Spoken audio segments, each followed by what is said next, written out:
चुप रहना या कम बोलना और साइलेंट रहने की ताकत क्या होती है, ये आज इस वीडियो में पता चलेगा।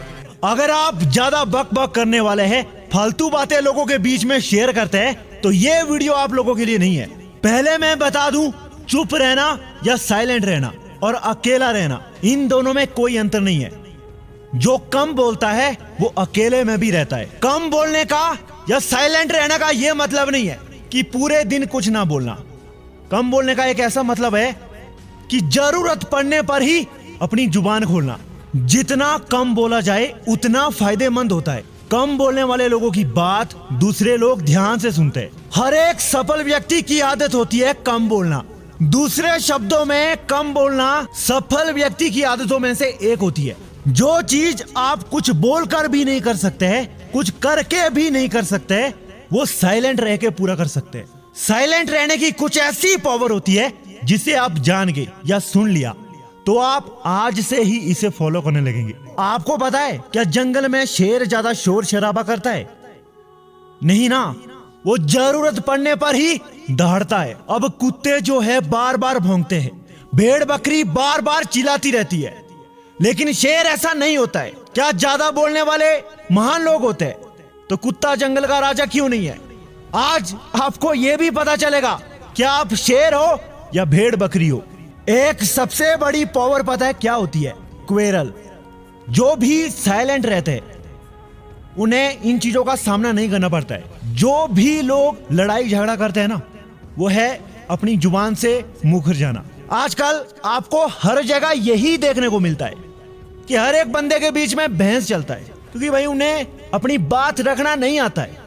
एक इंसान के बारे में सबसे अच्छी और सबसे बुरी बात यह होती है कि उसकी जुबान, निकली हुई जुबान कभी वापस नहीं ले सकता है, और अच्छे शब्द मुंह से निकल गए वो भी वापस नहीं आएंगे। यानी कि आपकी एक बोली आपकी जिंदगी बदल भी सकता है और पलट भी सकता है, यहां तक आपको मौत के घाट भी उतार सकता है। इसीलिए यह बात आज से आप ध्यान से सुनना कि अपने शब्दों का बिल्कुल सही इस्तेमाल करना, क्योंकि कम बोलने वाले लोग, उन्हें अपनी बात रखना या लोगों को अपनी बात बताना, इनके पास एक्सपीरियंस होता है, कोई इनसे सीखे। और सबसे बड़ी पावर पता है क्या होती है कम बोलने या चुप रहने की? Top power.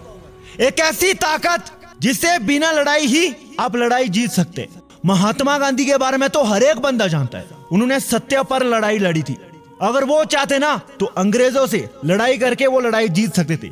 उन्हें पता था कि अगर मैंने ऐसा किया तो ये आग में घी डालने के बराबर हो गया। वो अपने काम से साइलेंट रहे, तब जाकर उन्होंने हमारे देश को आजाद किया। आचार्य चाणक्य भी एक बात कहते कि मैंने भी अपने शत्रु को चुप रह के या साइलेंट रह के मैंने उन्हें मिट्टी में मिलाया है। ये टॉप पावर ऐसी पावर होती है कि आप बिना कुछ किए ही अपने आप को जिता सकते हैं। और एक सर्वे में यह भी पाया गया है कि जो ज्यादा बक बक करते हैं ना और जो कम बोलते हैं, उनमें से जो एक अट्रैक्टिव पर्सन होता है, जो लोगों का दिल जीत सकता है, वो है जो चुप रहता है।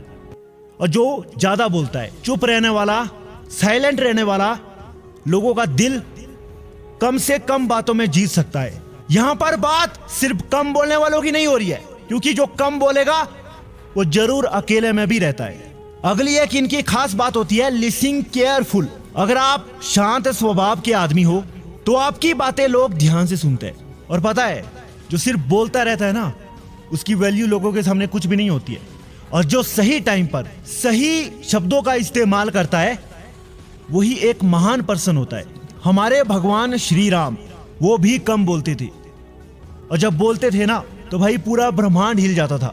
आप इतिहास में किसी को भी उठा के देखो, कम बोलने वाला इंसान ही इस दुनिया में टॉप लिस्ट में आता है। और सबसे खास बात होती है, ऐसे लोगों पर लोग विश्वास करते हैं।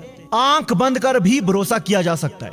ऐसा नहीं है कि कम बोलने वाले कुछ नहीं बोलते हैं, बल्कि खुद के साथ 24 घंटे बात करते हैं। जो लोग सिर्फ दूसरों से बात करते रहते हैं, मुंह बंद नहीं करते। इससे अच्छा ना अगर तुमने खुद के साथ उससे ज्यादा बात की होती तो आज तुम्हारी जिंदगी कहीं और होती। कमेंट में आप सभी जरूर बताना कितने लोग ऐसे हैं जो कम बोलते हैं, चुप रहते हैं, जो अकेले में रहते हैं। ये कोई कमजोरी नहीं है, बल्कि ये एक पावर है आपकी।